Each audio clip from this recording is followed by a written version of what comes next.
Welcome back to TheChowTimePod. It's your host, Red. I got a video today from Griffith Mine. Woman gets disowned by her family for her content. Let's see what kind of content it is. Check drop down below. I really appreciate that. Let's get that chow time. I'm sorry, but there's just too many men on this earth for me to be dealing with Mr. Nonchalant, low effort, bare minimum, non-romantic. That's the man you want. You know there's a line, right? You know I can just go get another one. But he's not the one you want. I'm correct. This is pretty simple. You get what you're worth, nothing more. You know you're single when you're sitting in the parking lot about to go into a restaurant to eat by yourself. No one's coming. You're just going out to eat by yourself because there's no one to go with, no one to hit up to come with you.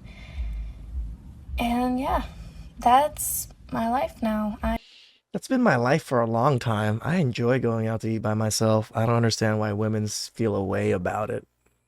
It's just going out to eat. I just enjoy eating. It doesn't matter if I'm by myself or with people. It's nice to be with people sometimes. I am so single that I can't even find someone to go to a restaurant with me. First time? I mean, what? This is 90% of dudes. Yeah. First time. Didn't think we were together at the time. Out of my face, bro. Don't push me. Don't push. That's what happens when you can only ask your best friend. He's the one who told me. He's the one that told me. Where are you going? He's the one. Okay, bye. You're walking home. Call your own $130 Uber. Bye. Yeah, embarrassing, right? All the I bought you on you. All that. Take off your shoes. Take off your shoes. Take the hat off. Take the shirt off, right? Yeah, take it off because I bought it all, you dumbass. Have her buy it. Have her buy it. Have fun with the blondes. Bye. Bye. Get the back here. You know I didn't mean that. I was drunk as shit. I don't give a Wow, what a fucking simp beta male. If you're gonna walk away, walk away. When you're gonna come back and begging, you fucking fuck.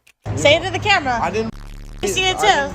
Oh, you don't know her? Yeah. That's what I thought. Katie, he's all yours, buddy. He's all yours. All yours. Nah. I don't condone What a cheating on bitch. either side. If you want to have other women, tell her. And then it's on her if she wants to continue being with you or not. But this right here, lying, cheating, going behind someone's back, that's what cowards and snakes do. If she is the one making all the plans, if she is the one under all of the stress of making decisions, well, that puts her in her masculine energy. That is not where a woman wants to be with her man. She wants to be in her feminine. She wants to be able to relax and let you, as the man, take the lead. Fundamentally, she wants to be able to switch her brain off and let her man handle things. And that is when she feels safest, when she's with a man that she knows can handle. Shout out to Sterling Cooper, that's his clip. Women want to turn off their brain when they're with you. They don't like the stress of having to make decisions. When my girl is with me, she doesn't have to think. Come here, wear this, 7 o'clock. She doesn't have to talk to anyone, doesn't have to make decisions, nothing. Completely out of her hands and in mine. And I do the same. When we go out to restaurants, I order everything. She doesn't get to order herself. Not that she doesn't get to. I order everything and it makes it family style anyways. And I order the correct items I know how to order, especially when it comes to dates. So every single woman I usually go out with, they're usually like, oh my God, I don't have to think of anything. You just take care of everything. I just come here and enjoy. Yeah, pretty much. And women do really like that. As much as it's kind of super one-sided, it is what it is. doing that for her gives her the ultimate comfort of knowing that no matter what happens, you can deal with it. He's in control, I don't have to worry. It enables her to be properly in her feminine because she has nothing to worry about. You take away all of her stress.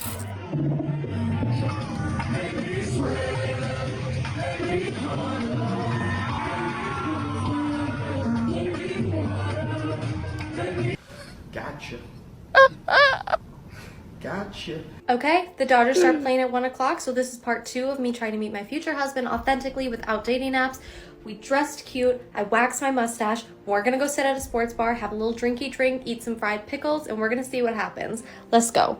I changed clothes.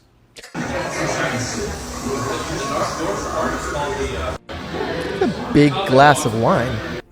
They don't have fried pickles. First message, don't get bangs.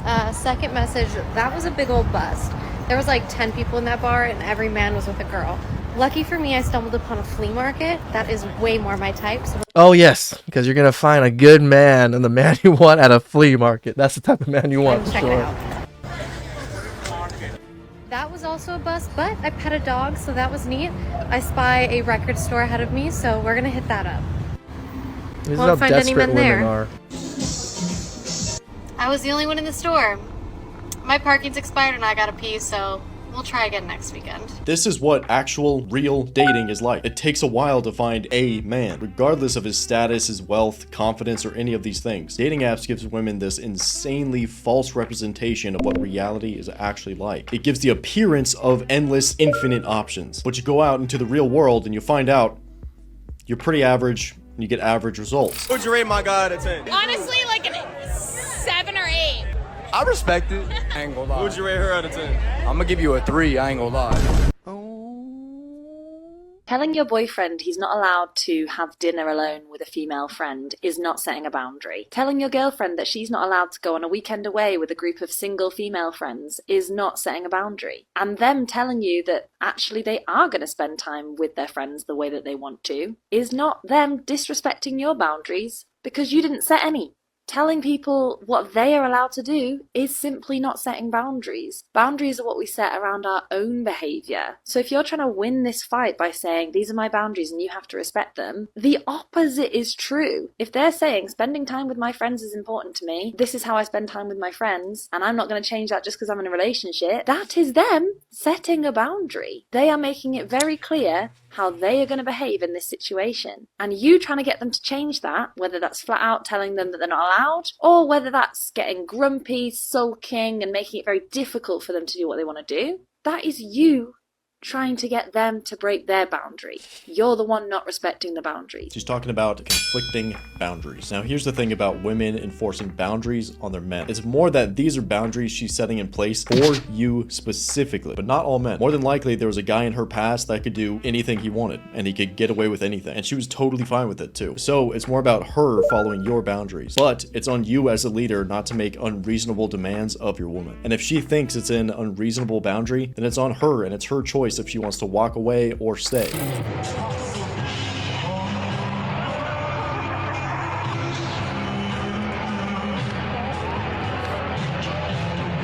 Come on, dog. Why you gotta do my man's like I that? know, He don't man. deserve that, dude. They stuck on him for a while. Like, come on, who is he gonna kiss, you fuckers? Why are you gonna keep the kiss cam on him? Alright, if you can make me laugh, I'll take you home tonight. So funny, let's go. I once had a situation where this is a girl I'd been dating for about a year. She moved in with me. I was paying the rent, paying everything, and I had a knee injury, so it was hard for me to walk. And so I asked her to cut me some cucumbers, not exactly make a sandwich. She kind of had an issue with it. How did you ask her? She was aware that I was injured. I was like, hey, I got some cucumbers in the fridge. Do you think you could prep them for me? Even if you're not paying for rent or anything, you're my boyfriend, I'll help you. You just had a surgery or anything right. She had the feminist mind virus in her head. Yeah. And she I could tell she kind of wanted to do it, but then the programming kind of whoa, she glitched out. Thought it was the She chef was like, wait, of the house. feminism, am I supposed to do this? It was literally her brain went restarted, and I was like, and that's when I knew. This is why it's important to give a woman a task. Do this within the first few days of seeing her. You guys both wake up in the morning and be like, hey baby, can you go put some toast in the toaster? Let's have some breakfast. You test her for the cooperation. You see if she's willing to be that teammate with you. You're seeing if she's willing to follow your leadership. You test it very early on. And if she's not willing to do simple things like that, bro, already tells you exactly where she's at. So this For is the the streets. story of how I got disowned by my family for starting an LF. I started one about a year and a half ago, and like I always said from the start, I was going to go all in with it. I wasn't going to bother hiding it because I knew it would come out eventually. My goal was to be super successful, so I wasn't going to bother trying to hide it from friends or family because I knew it was just going to come out. But I wasn't shoving it in their face. I literally made a whole, different page and everything like that, so it wouldn't be all up in their grill. But as time went on, I got bigger and bigger, and people started seeing my stuff. Friends started seeing my stuff, and you know, eventually my family saw it. But again, I feel like it's one of those things where, you know, you have to be nosy to look into it. Like, you have to want to look into it. It doesn't just jump out at your face. Like, you're clicking buttons to different places that gets you there. When my mum That's kind of how everything works. and sister found out, they couldn't even confront me about it. They had to ask my dad to call me about it because they just couldn't talk to me about it. So my dad called me and he said, I heard you doing this, this, and this. He was super supportive. I honestly take my hat off to him because he was so grounded and he was super supportive with what I did, like the way I chose to live my life. But yeah, other than him, no one could really look me in the eyes and talk to me about it. Like, everyone would Something's wrong with his dad's boundaries. talk behind my back, but they wouldn't talk to me directly to my face. And then I got a message from a family member one day being like, just completely disowning me, not wanting anything to do with me, like took me off every other platform and like didn't speak to me for about a year. I was hurt by it, but at the same time I was like glad to have that toxicity out of my life. Like, if someone can't take me for who I am and how I am, then so be it. They can get out. You know, I used to care so much about what people thought of me, their opinions of me. And now, like, I'm just at the point in my life where I don't care what people think about me anymore. That's a big yikes, my guy. That's a huge yikes. A woman should absolutely care about what her family thinks about her. Her family should be the core of where she comes from. Her values, her morals, her work ethic, her character, all of it. If she's willing to put any of that to risk, that's a massive red flag. Any good woman has a good relationship with her father, her mother, her brothers, her cousins, her sisters, no matter what. But no, I want OF. I want that instead. I don't get the whole wanting fame and money over your family and your loved ones. I understand that all family is good family. I do understand that, but most family are somewhat good families. They help each other out. They love each other. Why would you want to just risk that or just toss that aside for money? That's what I see OF as. It's just money. I'm not willing to go murder people to make my family's name look bad as a murderer. Right? Like, it just, like, as a career, I mean, this is where it's, I don't know. The more prestigious careers you have and your family members have, the more prestigious your whole family becomes. But when one person in your family does shady stuff or bad stuff, it also reflects on your family. I'm not the greatest reflection of my family. I've been to jail 2 times.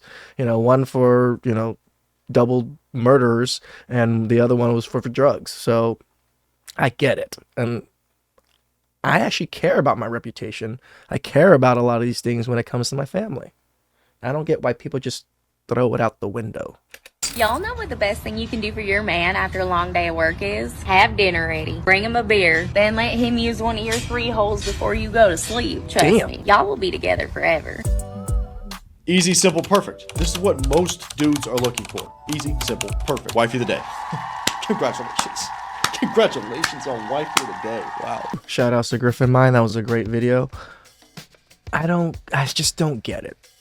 I love my family. Even though family has done some bad things, I've done some bad things, my family has still always, you know, looked after me.